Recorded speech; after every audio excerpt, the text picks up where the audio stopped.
Shut up and sit down. The current state of politics is unsustainable, politically, economically. You still have distrust there.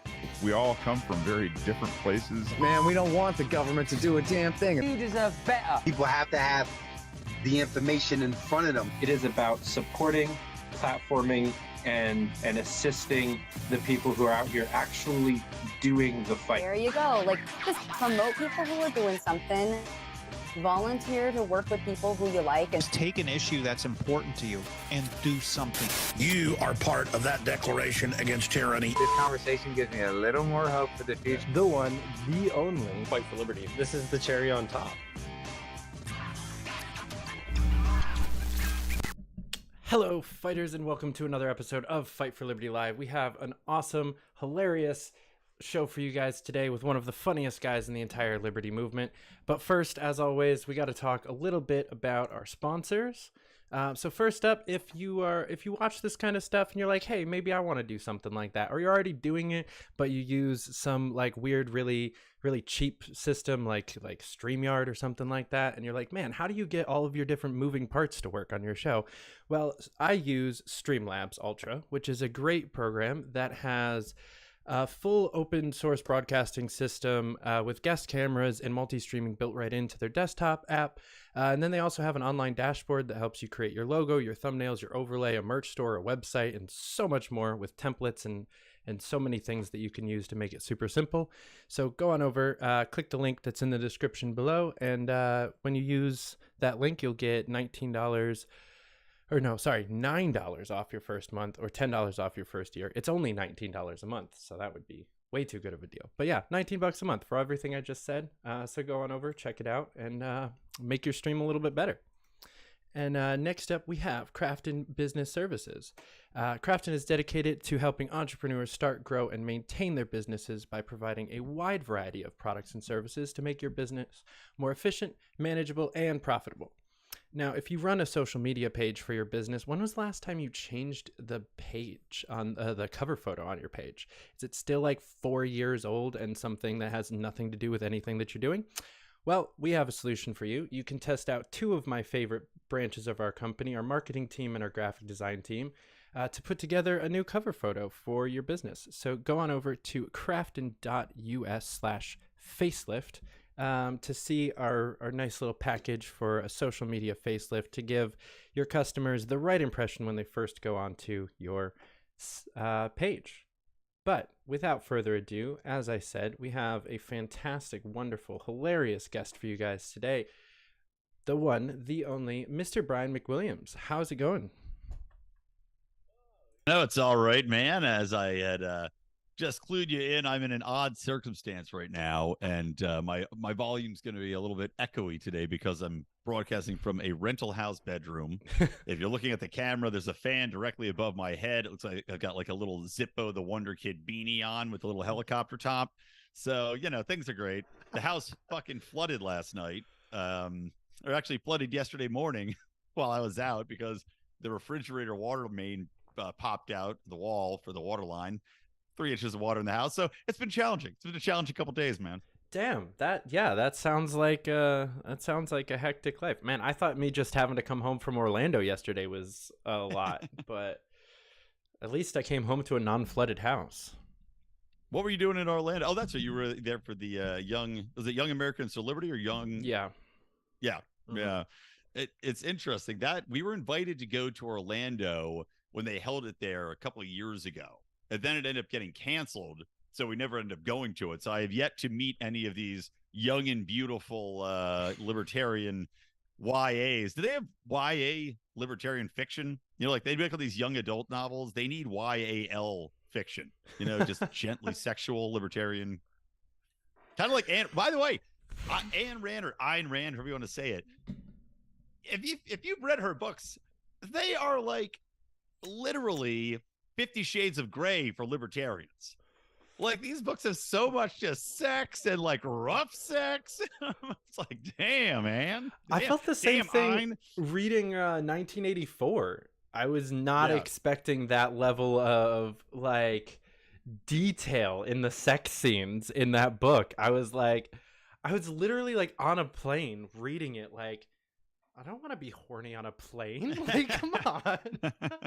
That is the worst place to be horny, right? Right, you Just can't sitting do next to some shit. 8-year-old, and they're like looking over, like, dude, I was wearing these exact pants on a flight, and I didn't realize how much they'd ride up on my legs. I'm sitting next to this like pretty girl who's probably like 18, and I'm just showing all the thigh. I mean, 100% white meat the entire 5-hour ride. That poor lucky girl.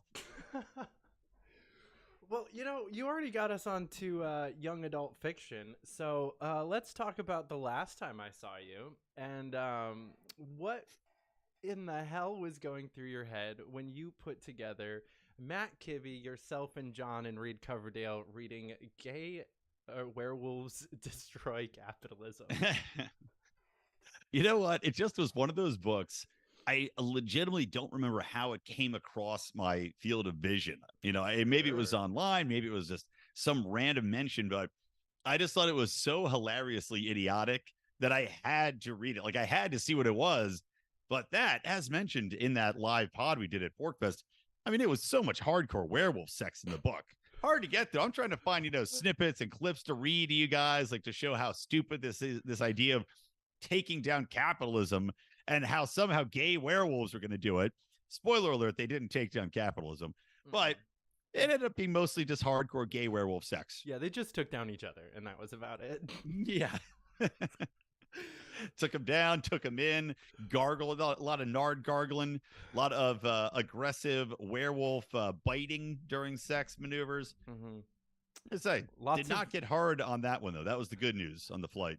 I mean, that would be problematic. Lots of uses of the word knotted, which I've never. Yes. What's weird Knotted, though is I've heard cocks. that word in that context many times since, but I can't think of a single time I've heard it before that. Wait a minute, But, really? I mean, So I won't this say is like the many. new. I'll say like at least like 3 or 4, like in some of the weird shit that happens on like Tumblr and Twitter and shit. But I've seen it used a couple times since then. I'm like, is this a new thing that like? It's gotta be. I don't. But I'm trying to imagine what that would be. I mean, I just get what do other people's cocks have a lot of just like random lumps coming out of the sides of them? Mine doesn't. I'm just going to be straightforward. I have a fairly straight on cock. It's got a few veins on it, but nothing I would describe as a knot. Yeah, I don't know. I love that we're not even 10 minutes into it, and that's including like the thumbnail and the intro and everything. I usually try to keep like my swear words and my sexual content to like at least after 10 minutes because like YouTube algorithm. But yeah. Whew, we just jumped right in today, so yeah, it's getting knocked down immediately. Yeah, this is probably also why our Lions of Liberty, despite having like we've been on YouTube forever, we had been shadow banned forever, demonetized forever, and so no matter what we do, no matter what algorithms we try to do, it doesn't help. We just all our videos still get completely put under the boot. Yeah, so I am thankful that I'm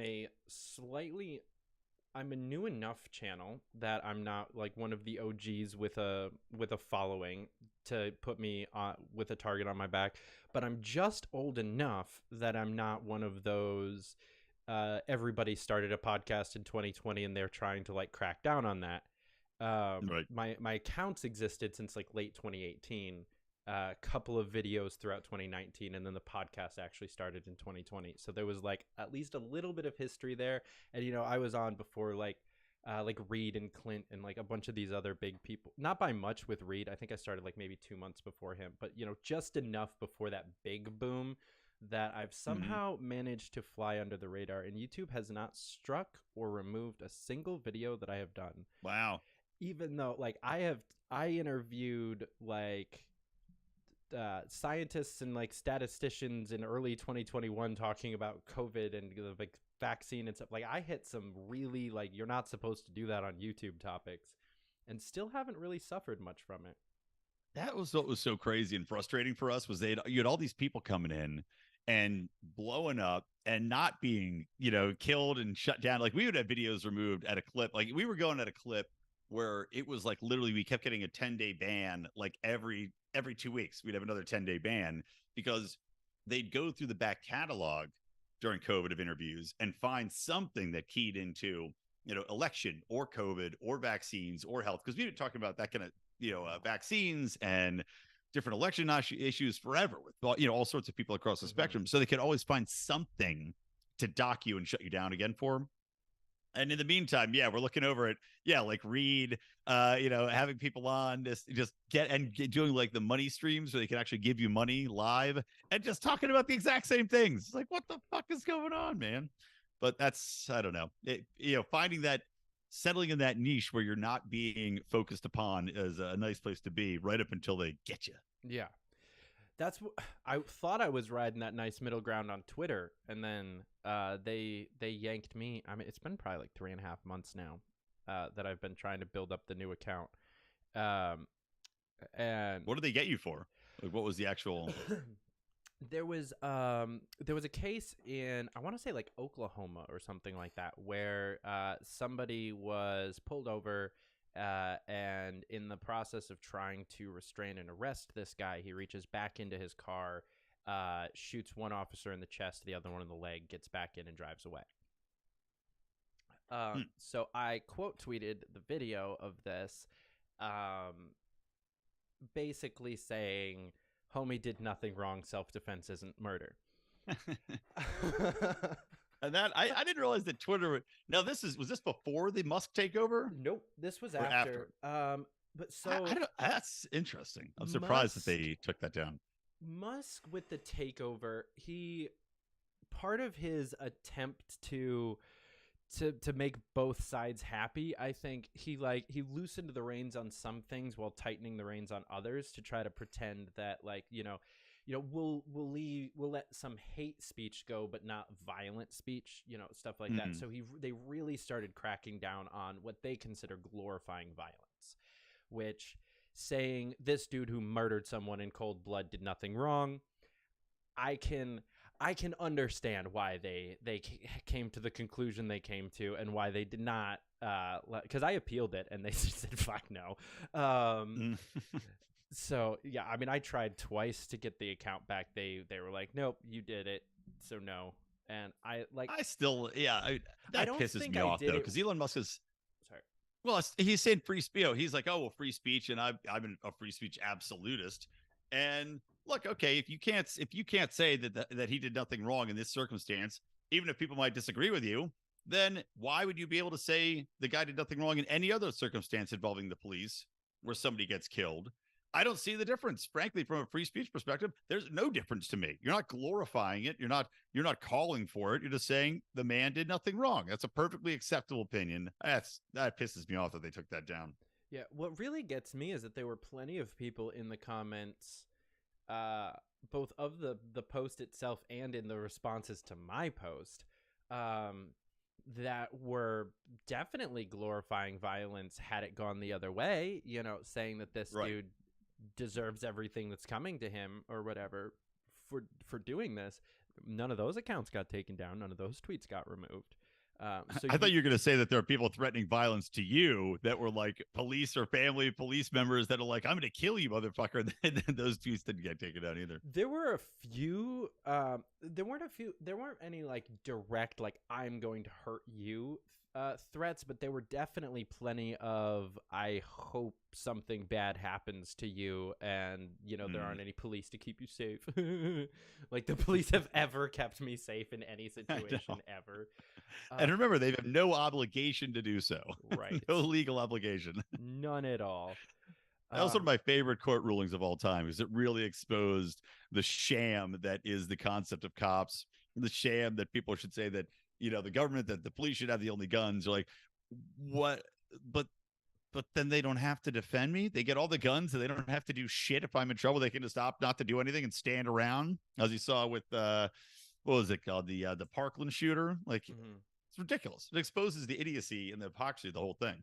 Yeah, that's almost as good as the, almost even better than the DNC rigging the 2016 primary court case. Fucking love that shit. It's like, we can rig it if we want to.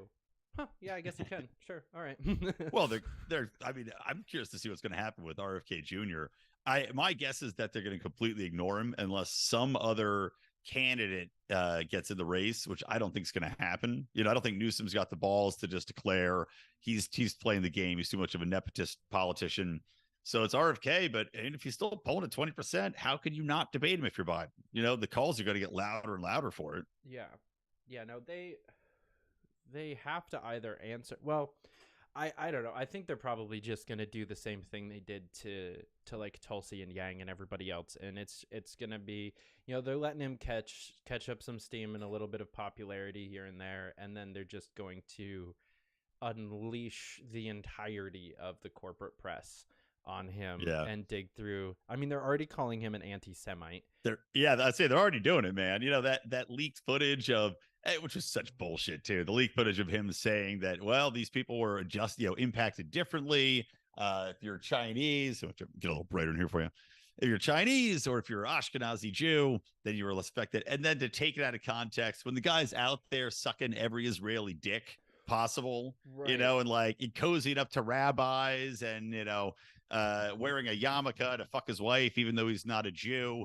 These are all signs that he is not an anti-Semite. And yet, the media is just painting him as you can see the corporate press has completely come against him and are trying to assassinate his chances. But oddly enough, I think a lot of people are still standing by him, especially because you can see how blatant it is what they're doing. Mm-hmm. Well, I definitely think it's going to get worse.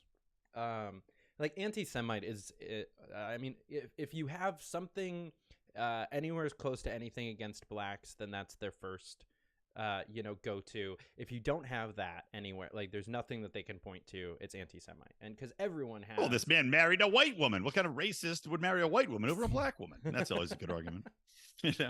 He's got no black children. But yeah, like anti-Semite is like the first one that they always go to, because there's always, if you're an anti-establishment figure of any kind, there's something you've said that can be construed as anti-Semitic, right, including that sentence that I just said. Like that could be clipped as anti-Semitic, like, oh, you're diminishing anti-Semitism or whatever.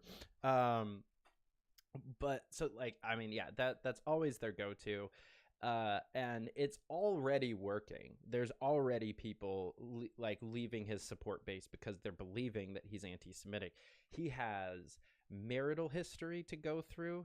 He's on his like second or third wife, so he's got exes that can talk shit. He's got kids. He's got family that does not like him and does not agree with his candidacy or anything that he's saying, that definitely also has dirt on him. He's got skeletons that haven't even come close to coming out yet, and I foresee them absolutely just ripping him to shreds over the next couple of months. Right.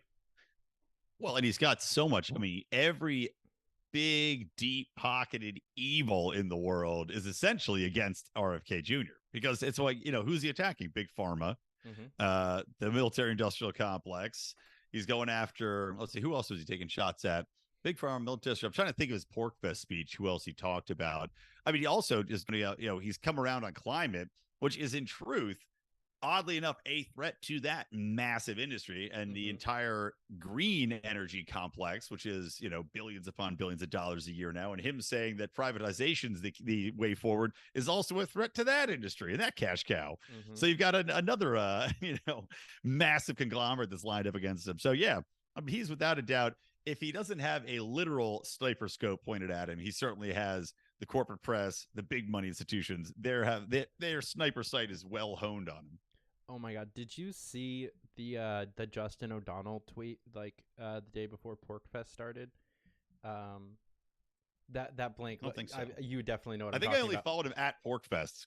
So, fun fact: the distance from the corner window from the room above the office at the campground at PorcFest, that they had that upper room that had some of those talks in it.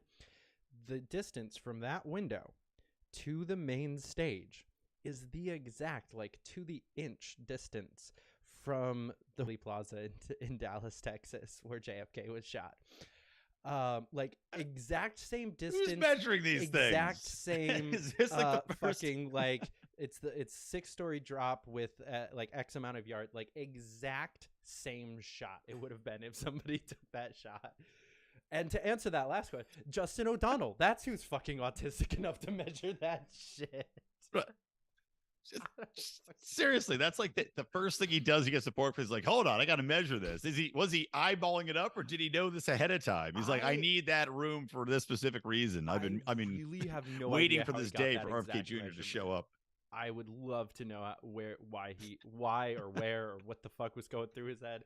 And then somebody put up a sign, like on the path from like the campground to the main stage that said like grassy knoll this way.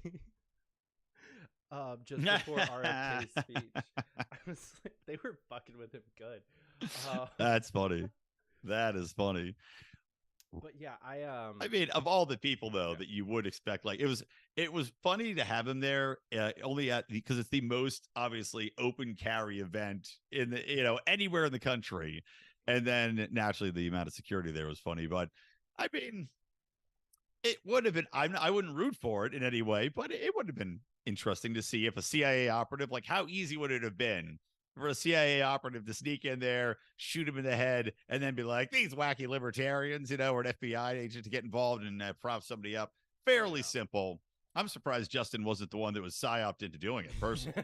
I could see him being an offshoot of the MK Ultra program, to be perfectly honest. That's where he got that cocaine. By the way, am I coming through okay? I'm not breaking up, am I? No, your sound's coming through great.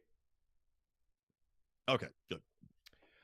So let's talk a little bit about some of the other stuff you guys are doing over at Lions of Liberty. I know you guys are working on like the books and some new shows and some new like kind of direction. So tell me what's new.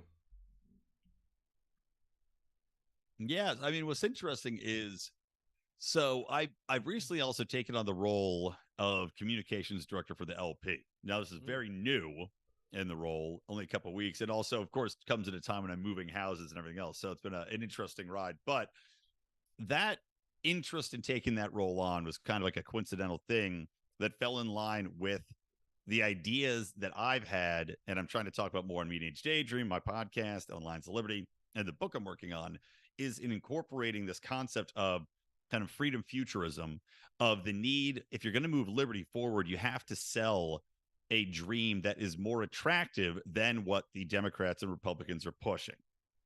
The Democrats are pushing this idealized horseshit reality where you don't have to work, where you get free money and free education, and essentially everybody's a slave, the own nothing and be happy philosophy, which has failed, and we're going to throw enough money at it to make it a success, which is also a complete bullshit and lie. But they're going to keep promising that things are going to get better.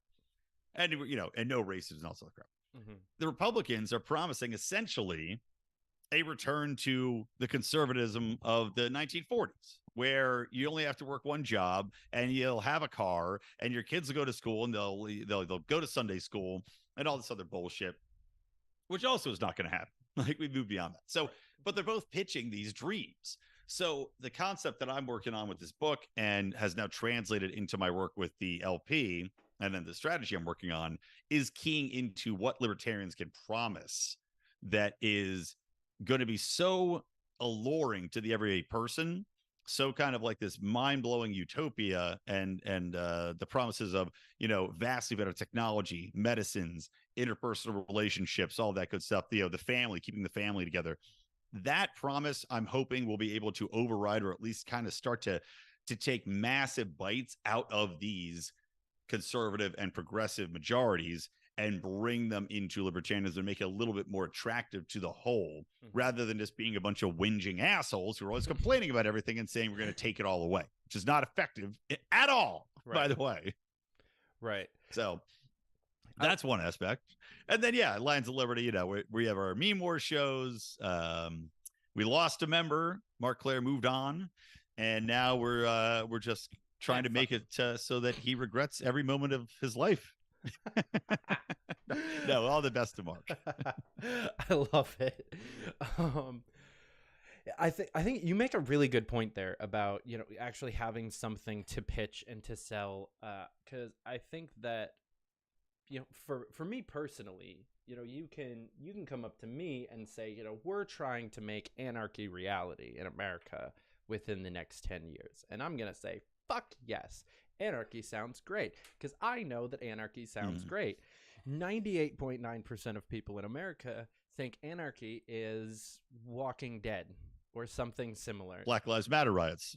Yeah, like there has been a pretty concerted effort to taint the word anarchy in public opinion, and I mean, they've done a fantastic job of it, right? So anarchy no longer means freedom or freedom from oppression or lack of coercion or anything like that. It means chaos, disorder, and death. And so and libertarians, even if they're minarchists or something else, they have a very hard time pitching the like where the stopping point is, where it like the you hit that best of both worlds, where it's not chaos and anarchy, but it's not what we have now. And most normies that you talk to, your first couple conversations about liberty or libertarianism or anything like that, the world you're pitching them is terrifying to them, and even more terrifying than the idea of waking up tomorrow in this same universe, which is hard to do, to scare people even more than what we're dealing with right now, but we do it on a regular basis, and we're able to just completely throw away people that might have come into the movement, because yeah, like you're saying, we have nothing to pitch them, we have nothing to sell them, we're just saying everything sucks.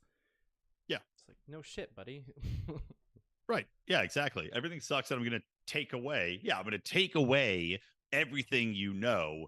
And yeah, it doesn't make any sense. You have to pitch people on, and honestly, I'm even adverse. Like, yes, we want to end the state. Yes, we want to end all these government programs, but I'm more thinking in lines of, instead of threatening to shut these down, we need to be saying, here's what we're going to replace them with. You know, here's the replacements. Here's the way forward. And that way people feel, okay, there's a plan here. It's not just, we're going to tear it down and just see what happens. It's, here's the plan. Here's the benefit of that plan. This is what's going to move forward. I mean, you know, for example, and the FDA people are going to go, well, then who's going to get checked on it? It's going to be, drugs just killing people. And who's going to be, who's going to be culpable for that? Who's going to go through? And you say, well, no. I just knocked my mouse off the bed. There's going to be, very comprehensive testing in these agencies, because you still have liability. You still have people that are going to be suing the FDA, but instead of waiting 10 years and spending trillions of dollars to get these drugs, you're going to have access to medical solutions well beyond what we have today. It's going to move at a breakneck speed. It's going to go much faster. And you can also utilize these drugs. If you're dying of some malady, you can voluntarily take a drug that might just save your life. And is there risk involved? Yes, but everything in life is risk. You have just as much or more risk of dying waiting for a drug to come through than if you took the risk and if we move things faster. And even though there might be some issues with safety that we find out later on, those things still happen today anyway. The FDA doesn't stop any of these things from happening. They still roll out. Look what's happened with the mRNA vaccines. Look what's happened with drugs across the board that have been approved. And then you find out 10, 15 years later that there's effects you don't know about. There's no way to safeguard this process. So all we're doing is slowing it down, making it painful, making it more expensive, and watching people die in the meantime. So, telling people the benefit and exposing how the current system isn't working, I think, is also a key. Because people have a misconception that our systems work. And I think that's also a key, is that when we're talking about libertarianism, we're talking about a free market of ideas. Yes, there's certain philosophies we subscribe to, but it's the free market. If there's a better way of doing something, we're going to say, that's great. I'm going to take it. That's now part of libertarianism, because the free market of ideas is going to provide the way to go forward. The two parties, and whether they're regarded with parties or not, the people in power right now have zero interest in changing any systems. Any systems will not be changed under the current power structures, because there is zero incentive to those people to change them. So making sure people understand that as well. You're not going to get change voting for the same people, because there is no incentive. Amen. I like the distinction you just made of there's things that we believe, but we're all for a free market of ideas. So if you believe something that works better, fucking show us. I love that, and I get a lot of flack for. I used to get a lot of flack when I worked for Tulsi Gabbard, but I still am passively a supporter of hers. I don't love all of her choices lately. I don't love really any of her endorsements last cycle. But one thing that I actually really, really do love about her is her healthcare policy. She wrote basically the first version of Medicare for All and then edited a little bit after Medicare for All came out. But it's a single payer, like technically a Medicare for All system. It checks all of the boxes that the Democrats want to check as far as covering the people that need coverage and making healthcare free for poor people. But the way that she built it out was similar to like a UK model where you have this kind of like base Medicare, but you have a robust freedom of added insurances and private insurances that you can tack on for better service if you would like to pay for that. So it takes kind of like this, kind of like the Swedish model as well. Yeah. Actually, a lot closer to theirs because one of her big things was like getting rid of a lot of like patent law and other things like that. She had a very like robustly free market healthcare plan that just also included a social safety net that's blatantly socialist, but like it included this kind of way, and the way that she explained it was literally that if the free market and the private sector wants to actually compete and wants to provide a service that's better than ours, there's a way to opt out and completely opt into the private model. And if enough people do that they starve out the public model, then fucking free market, it dies. Like, we get rid of it. Like, if the private industry wants to just get better and make like Medicare for All not a necessary thing, go for it, prove us wrong, and we'll actually, there's a built-in way for you to kill us in the free market instead of having this like guaranteed monopoly forever like Medicare is right now. And she has got a lot of other like pretty terrible takes, but that one's honestly, I think, one of her best, because it placated everyone that was going to vote for her as in what they actually wanted, which I personally am also a fan of. Like, Medicare is something that, given how our system currently works, is necessary to keep people alive. Like, there's no way to afford this bloated healthcare system on a private anything right now. It's just not a thing. So, keep those people alive while you force the private sector to get better. By the way, what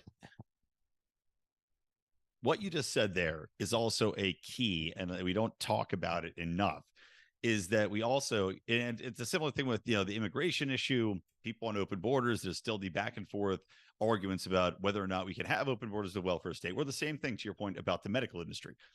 Yeah, you're right. We can't. In the current system, there's no way to have a medical industry exist without some sort of supplementary backbone for the poor, because it's simply, completely out of the reach because of the way the insurance model is set up, because of the way the government's involved. So that's a good point. And we don't do a good enough job of saying, look, we understand this is the way the system is now, and we're going to work to change it, but it's not going to be a pull the rug out, because we understand where we're at. So here is how we're going to work within it to try to translate into a new future. And I really love that idea. It's just kind of a school choice, but for healthcare. It's a similar model. You can, instead of spending money doing this publicly funded tax service, you can essentially use that money to put into like a private healthcare savings account or something like that. Essentially, is that what the concept was? Yeah, basically. Honestly, the school choice for healthcare is a perfect way of putting it. And she was also a fan of school choice, which was something that's rare from a Democrat. So, like, one of the other things that, she's a good capitalist. She's a capitalist that believes in social safety net. And I'm like, I can't hate that, because she's not like an actual commie that thinks these things should be free. Like, she's a believer in like Tanstoffel, and that you need an actual market that works and to provide incentives here and there. She's not illiterate like a Bernie or an AOC. Although, did you see AOC's coming out against the FDA this week? That was kind of fun. No, I missed that. I've been, like I said, I've been so underwater with this house moving shit, literally and figuratively underwater with my flood, that I have missed. I'm almost behind on every news story this week, to be honest. Fair enough. I spent way too much time in an airport this week, so I am all sorts of caught up. No, she went, I don't even remember where she went, but she went to some other country that doesn't have the FDA, and realized that she went to buy sunscreen, and there were just like all of these options and all of these different things and like all of this greatness. And she came back and was like, why can't we have this in America? It's because of the FDA, and they're not helping anybody. And like, actually, like she gave like a public speech that was recorded and then put up online and went fairly viral, where she was just straight up going like, the FDA is doing absolutely nothing to help us, but only on this one little thing. It's just sunscreen. Like, that's awesome. It's just sunscreen that they're fucking up. We like they're perfectly fine in every other way, apparently.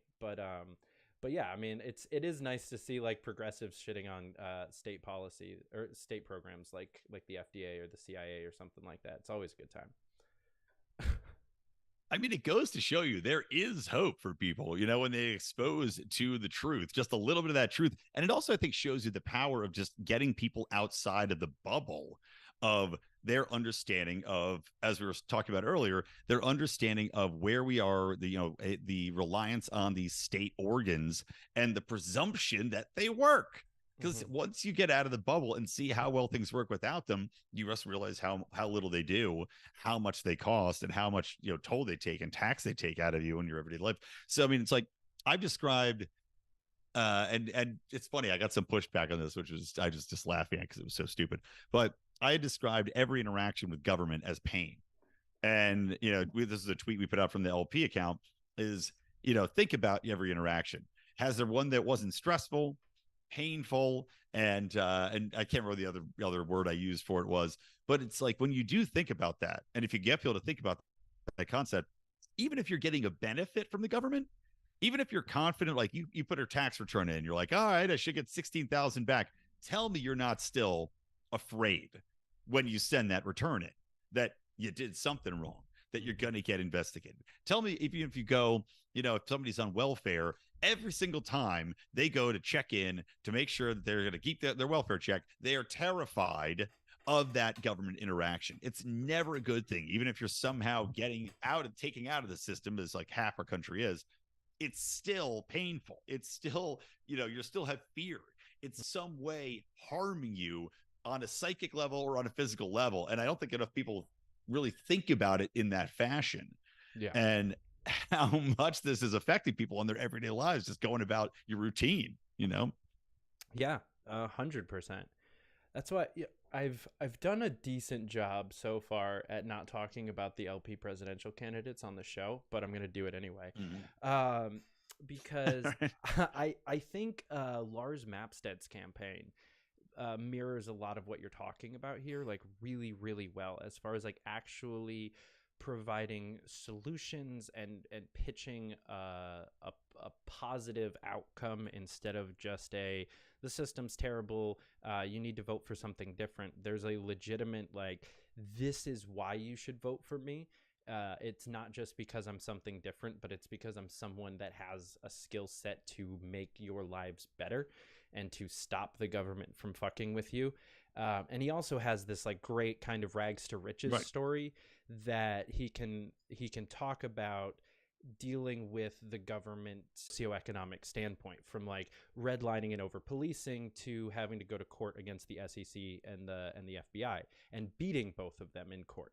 So like he can tell this kind of story of like, I overcame that and then I overcame this, and I understand what all of you guys are going through, and here's how we're going to stop the government from hurting you every single day with like actual actionable things. Like, I mean, he talks a lot about like ranked choice voting and term limits and that kind of stuff, but there's a lot more like detailed, nuanced, like actually new ideas that no other candidate is really pushing forward, that are just simple, just fix one little thing and it stops tens of thousands of people's pain. And like, I like everybody else that's running on a personal level. I mean, Josh and I have our beef, but that's beside the point. I don't have anything really against any of the other campaigns, but I just think that they're all running on the same old of everything's terrible, vote for somebody that's not a Democrat or a Republican.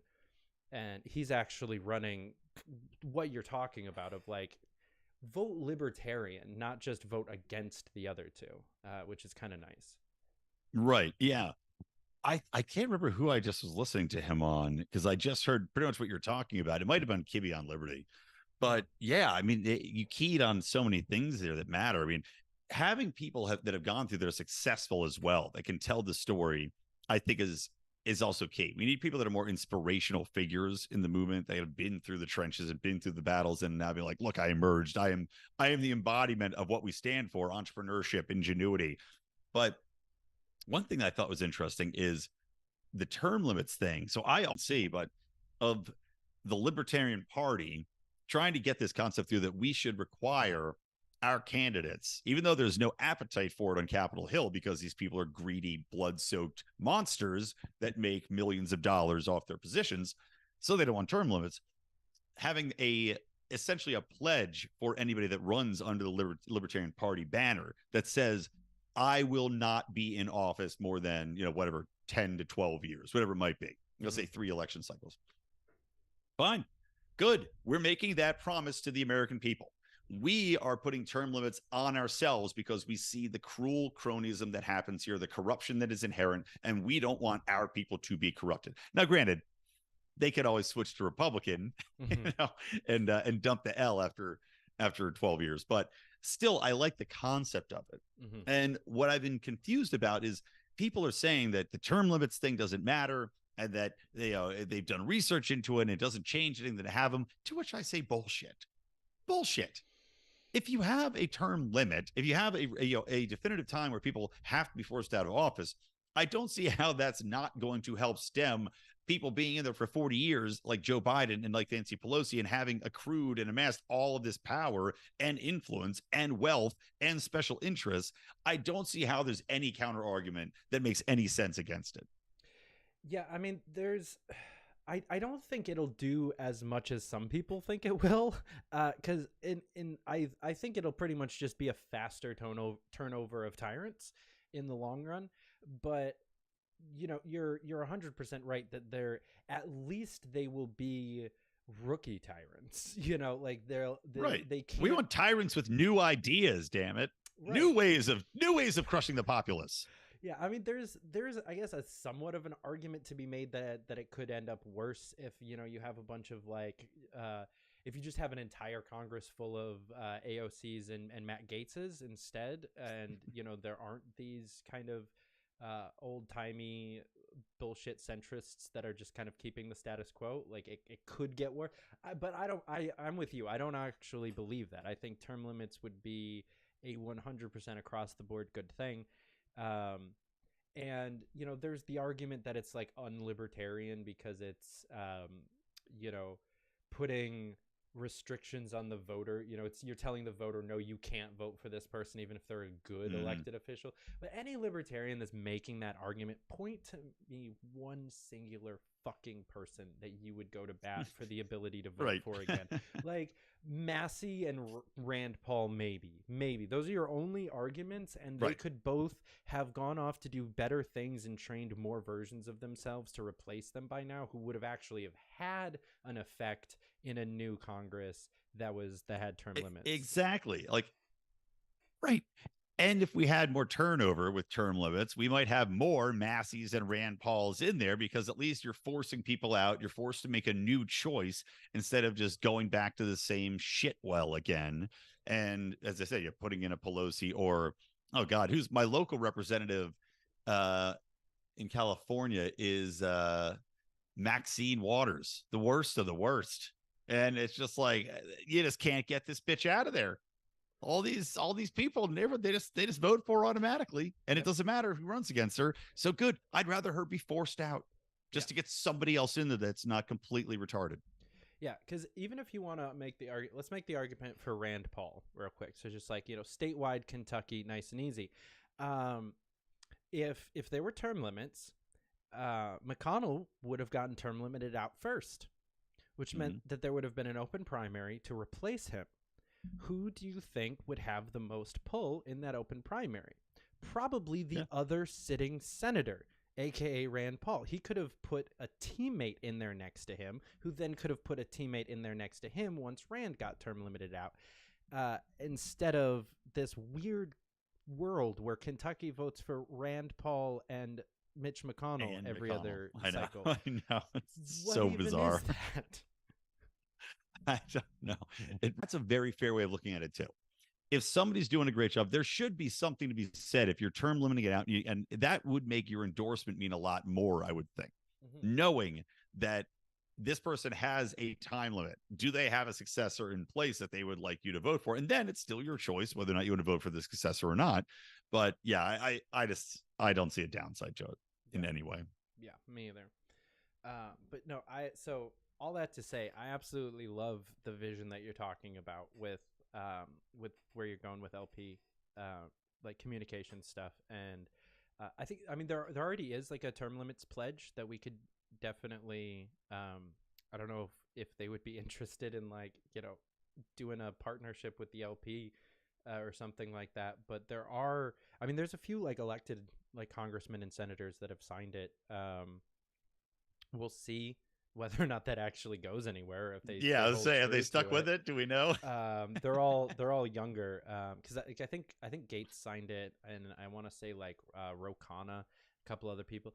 I think it was very similar to that little group that signed the like no super PAC donation pledge. There's like 3 Republicans and 6 Democrats or something like that now that have sworn off super PAC donations, and they're all kind of the same band of like, I wish we could just get to all of them. Like, those are the people that I really have my eye on. Like, Massey seems solid wherever he is. I want the like Ro Khannas and Matt Gateses of Congress, the ones who are like firebrands for their thing, but like so close on so many things and have their heart in the right place. Like even Ro Khanna, like him and I have so many things that we disagree on. He's a straight up progressive socialist, but like a progressive socialist that agrees with term limits and not dark money in politics, and you know, ending the war on drugs entirely, not just for cannabis. You know, so many of these like above and beyond actual libertarian positions, not democratic positions, that are like, let's bring these motherfuckers over. Like, they're so close. Yeah. Yeah. I mean, I think, and this is always the challenge now. And, you know, we come in, it's always been a challenge to win people over to the party. It's been a challenge to keep them interested, keep them involved, because, you know, getting burned out is very easy as a libertarian. It's just, you fight the fight with an FITE or an FIHGT or a GHT, but you get burned out because you don't see a lot of tangible successes, and you're just like, man, I don't have time for this shit. I'm going to go watch TV and get drunk and be happier. To be honest, way happier. I mean, I've been doing this a long time now. I would be so much happier if I just stopped.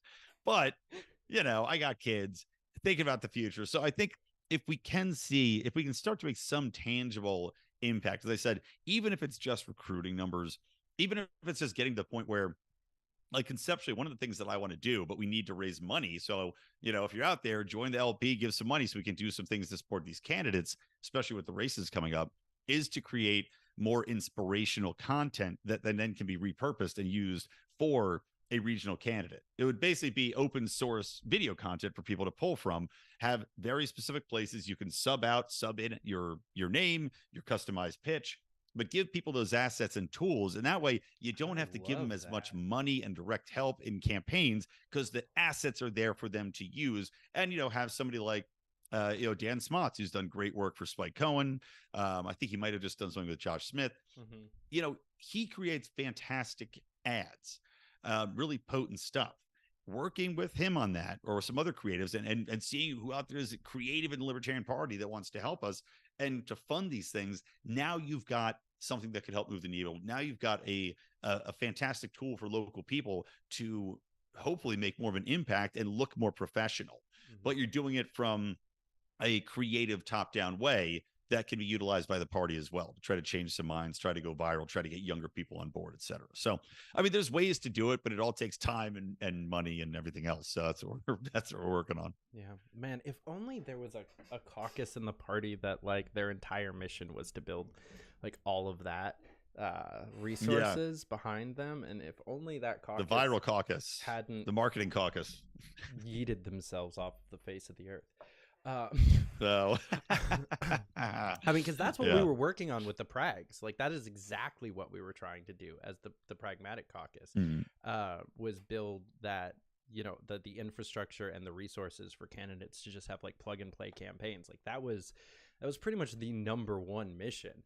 But we got distracted. Well, I won't say we, because I never really got distracted from that mission, but a bunch of other people did, and a bunch of other people got distracted playing defense during the takeover and playing politics instead of just doing what we were trying to do.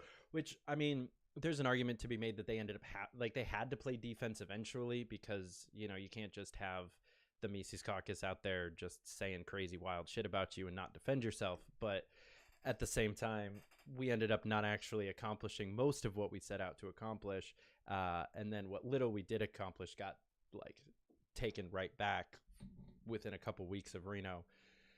And there's a lot of me that's just like listening to people like you, or like even Angela say some things about like, oh, this is what we're gonna do with the party, and it's like, hey, that's kind of what we were doing, and you were shitting on us for it. Not you, but her. Well, I mean, I get it. And I think, well, a lot of it, I mean, I think a lot of the Mises Caucus coming up had a lot to do with just the messaging that had been coming out of the party, especially during the Joe Jorgensen presidential campaign.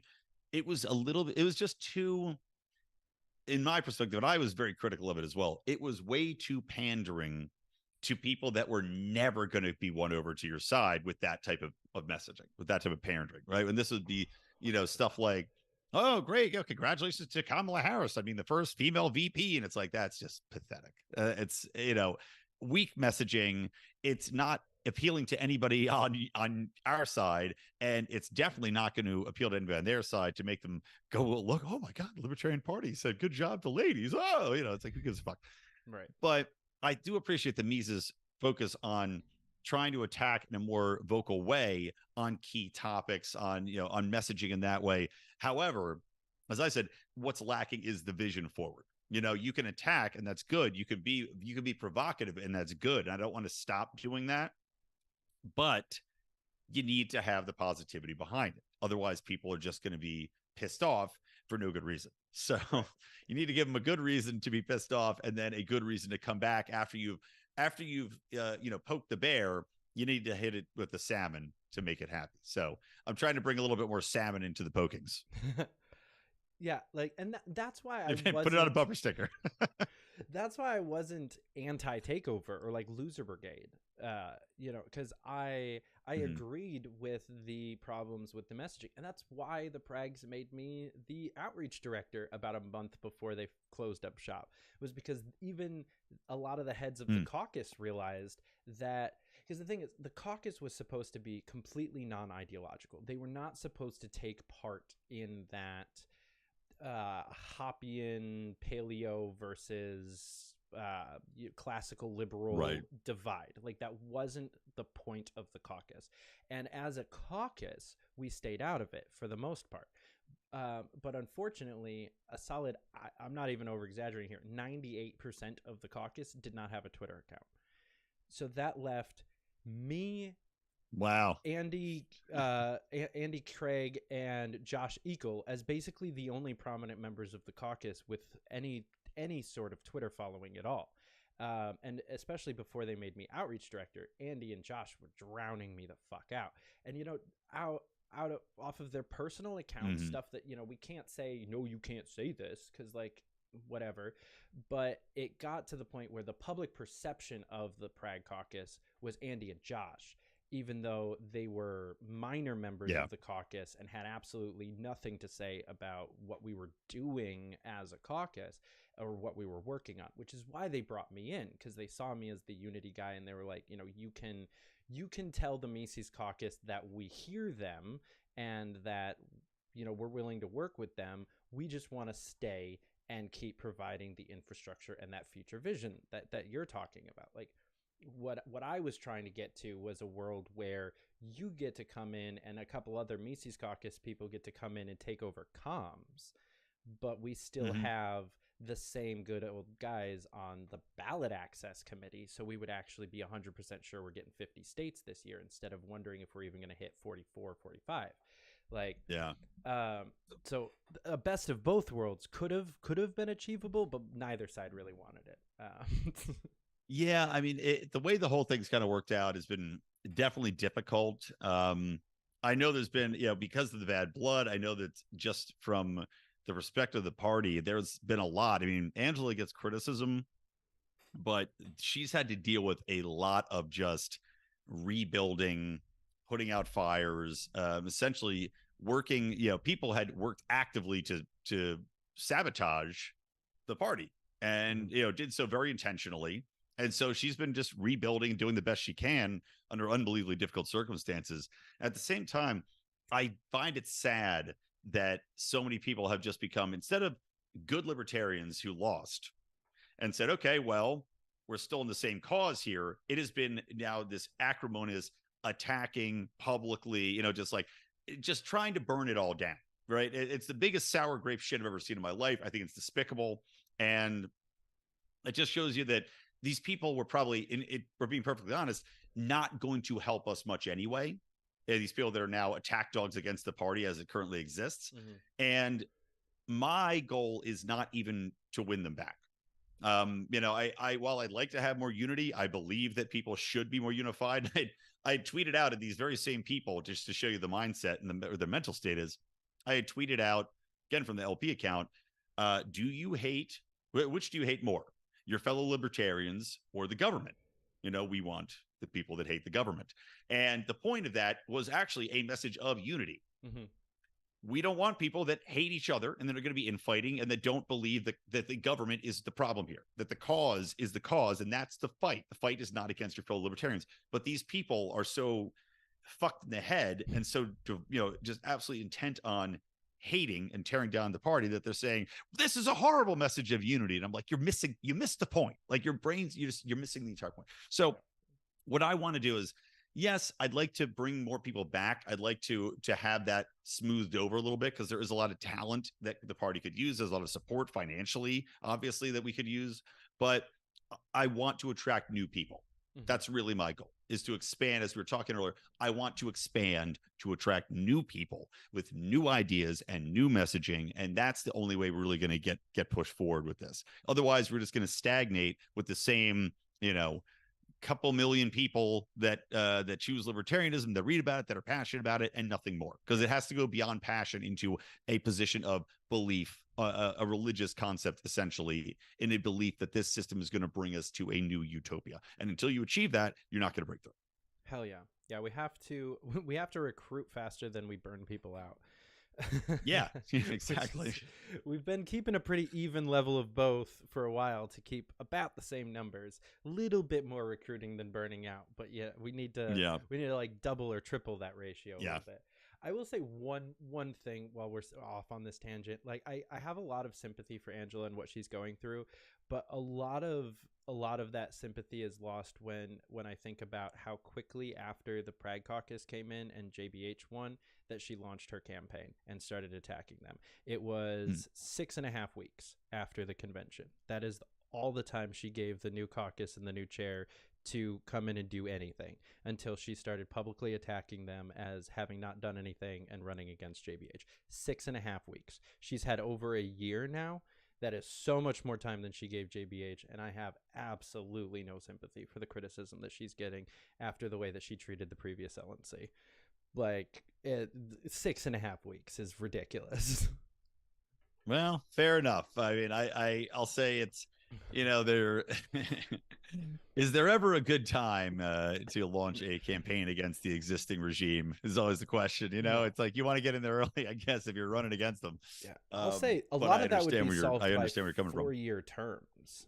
I'll just say that. Like, yeah, 2 years is a little brief. Although I also think that a 4-year term for a chair, considering it's not a paid position, might be difficult. Yeah. For a difficult buy-in. That is definitely fair. But yeah, I think the fact that we have conventions LNC elections at the same time that we have presidential nominations is just crazy. Like I the agree. fact that you have to have a brand new chair and a brand new presidential candidate be like, now kiss. And like, go do shit. It's just like, it's never gonna work well. It's like an Indian arranged marriage too. You know, like, we don't even like each other, but okay, Right. yeah, I guess we're married now. Yeah, I mean, we had JBH, Joe Jorgensen, and Spike Cohen, and like none of them got along, and they just all got thrown into it together. No, like there was nothing that was. I also don't understand our VP. I think the whole concept of a VP just being shoehorned in with a president is interesting, but also doesn't necessarily make the most amount of sense. Yeah, it's definitely weird. Yeah, I have a love-hate relationship with it, that's for sure. Yeah, but I'm holding you up a little bit longer than. Yeah, that's true. We gotta wrap up. I'll give you. It's been a good combo though. Yeah, you gotta get my kids to bed. So I'll give you a chance to tell people how to find you, Lines of Liberty, when and where to watch, that kind of stuff. Yeah, for sure, man. Thanks for having me on. It's been a great chat. I'll definitely have to have you return the favor and come on my show soon. But yeah, you can find me. Mean Age Daydream is my pod. It's on every Wednesday on the Lines of Liberty Network podcast feed. We have 3 shows. John Odermatt does Finding Freedom on Monday. I'm Wednesday, Mean Age Daydream. Friday is usually Meme Wars, which is just kind of a short, funny show we do.